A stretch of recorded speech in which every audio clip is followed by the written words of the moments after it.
John Gilbert had perhaps the most famous, talked about, written about, and referenced silent-to-talkie career decline in film history.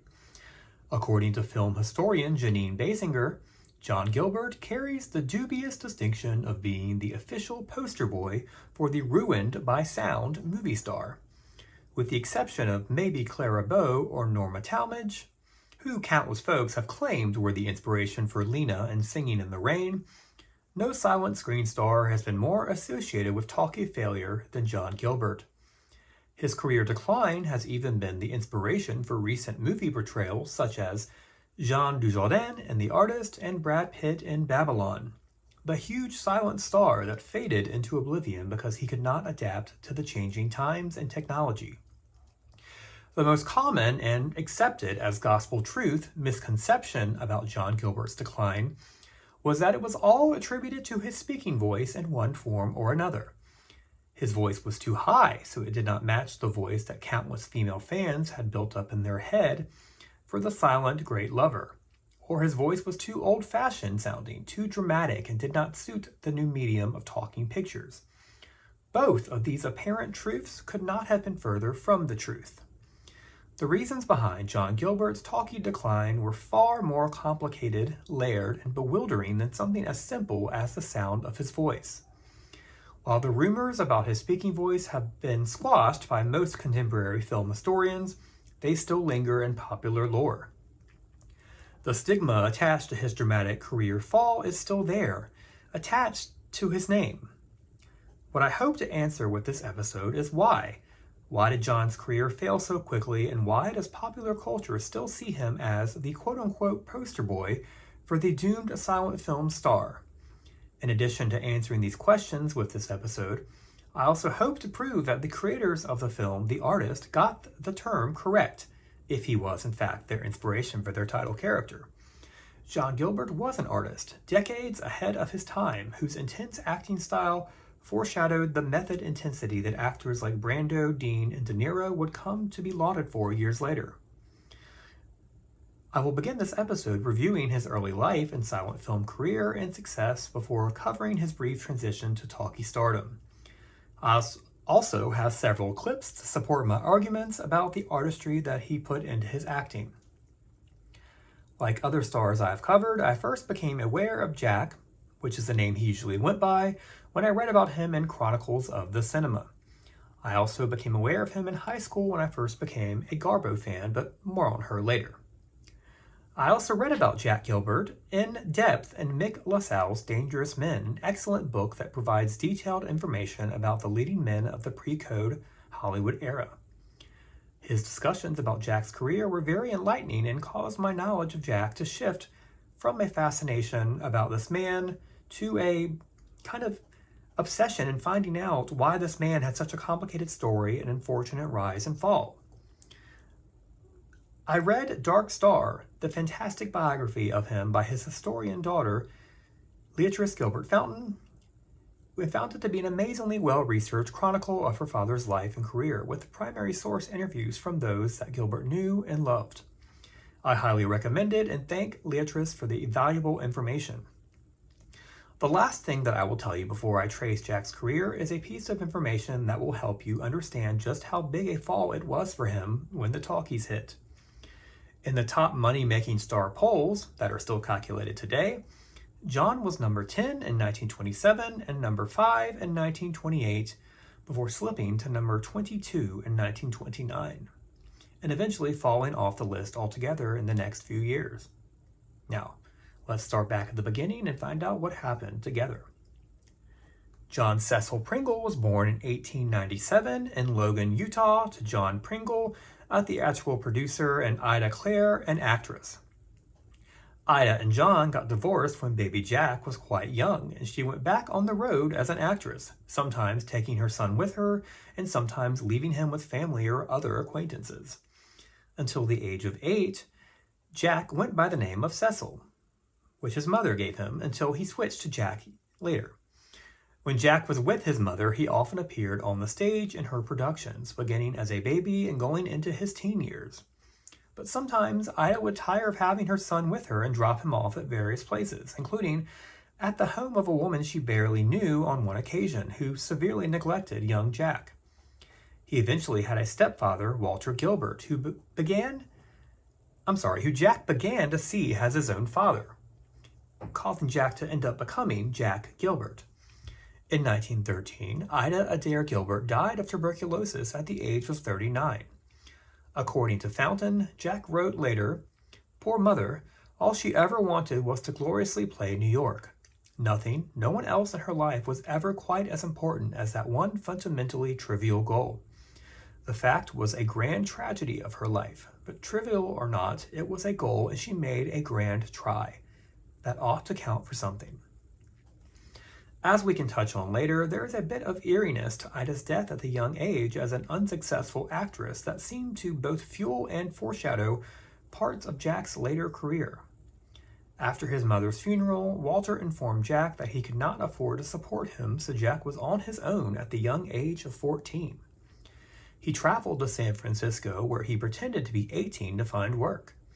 He worked at various odd jobs for the next few years while he never forgot the passion for acting that he discovered at a young age on the stage. That may have been further fueled by the terrible luck that befell his mother's own acting career. It was also further fueled by his exposure to feature films, which caused him to look into trying to break into that business. In 1915, Walter Gilbert's connections got Jack in at Ince Studios run by Thomas Ince, who had recently brought his productions from Fort Lee, New Jersey out to California at a new site called Inceville in Santa Monica. The connections must have been strong because Jack was offered a $15 a week contract before even meeting Thomas Ince.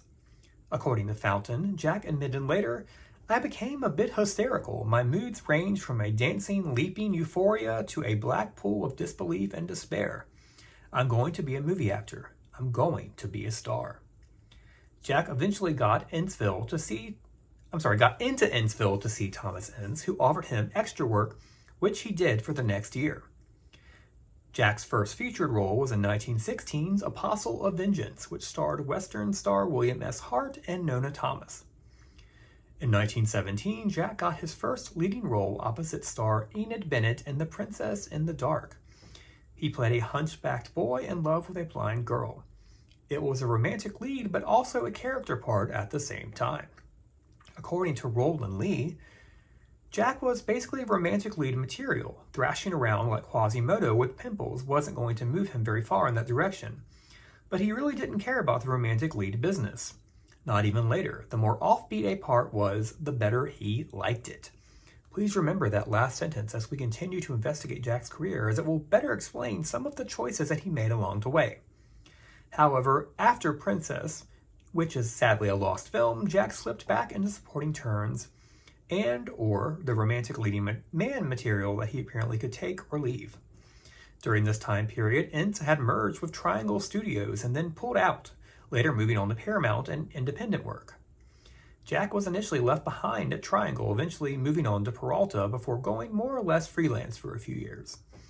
He found work with Ince again at Paramount in the 1919 Charles Ray vehicle, The Busher, a comedy about a young baseball player from a small town that makes it big.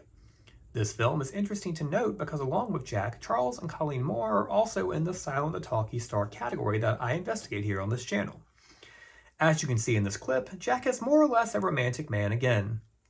He is simply a more dashing foil to Charles Ray's country bumpkin baseball player and has very little to do but look charming and court Colleen Moore. A similar role followed in 1919 in Heart of the Hills, which again was about a small town country boy. Sorry, not boy, but this time was a girl, Mary Pickford, who comes to the city and is courted by a dashing young rich man, played again by Jack. As you can see, it is almost an exact repeat of his previous role. Jack seemed destined to be the kindly antagonist out to steal the girl from the hero, or was he? That same year, he also supported Sesue Hayakawa in The Man Beneath, portraying a troubled young man that fears for his life. As you can see here, Jack has lots more to do in this film. His physicality is heightened and he flawlessly conveys a sense of fear, dread, and anguish. To me, it is more than obvious he is afraid for his life and is begging his friend, played by Hayakawa, to help him. Before I move into the 1920s with Jack's career, I want to briefly mention that Jack had already worked at Triangle as a screenwriter in 1917, which passed the time while he was awaiting acting assignments. Eventually, in 1920, one of Jack's stories made it to the screen in The White Circle from Paramount, which featured him in a supporting role. He also wrote and directed Love's Penalty, a Hope Hampton vehicle in 1921 for First National that was not a hit and squashed his desire to direct again. But in 1921, Jack's acting career began moving up again. He was given an opportunity at Fox and starred in Shame, which got him great reviews, including from the Toledo Blade that said that it had some of the best screen acting we've ever seen, and John Gilbert, in the role of a young millionaire, easily carries off honors in his very heavy part. The film was a success, and Fox offered Jack a contract at $1,000 a week. Also, let me quickly point out that when he signed with Fox, Jack began going by John Gilbert professionally. He made a few more films for Fox before making perhaps his biggest hit there in 1922, Monte Cristo. Jack played the famous literary hero, the Count of Monte Cristo, who is wrongfully imprisoned and manages to escape years later in search of treasure. While the film was a classic in the vein of a Douglas Fairbanks vehicle, it also gave Jack a chance to play one of his more offbeat characters that he was more passionate about. As you can see here, Jack has become this man imprisoned in deplorable conditions. He is physically anxious, physically unwell, and a far cry from a handsome, swashbuckling hero, although he would become that later in the film. The New York Times stated that John Gilbert is at all times interesting and true and fails to be compelling only when the story does not permit him to act. So what I'm getting from this review is that Jack's powerful acting choices were what made the film so interesting. And when he wasn't able to do them due to the writing, that kind of let the film down a little bit. In 1923, Jack moved on to play the title role in Cameo Kirby, who was a card shark that must prove his innocence on a Mississippi River riverboat. As you can see here, Cameo is a fascinating and cool card shark that owns the entire room and captivates all of the ladies in it. It's a Valentino-type role on the surface, but think about the vast contrast it is to his role in Monte Cristo, and even vaster to his types of roles in The Busher. Jack has clearly began to demonstrate his ability and range to escape 100% into the characters he portrayed, and never produce standard formula stock characters like so many of his silent contemporaries seem to do. According to his daughter, Jack was not happy though with Cameo or Monte Cristo because of his own high standards were out of touch with the financial realities of movie making.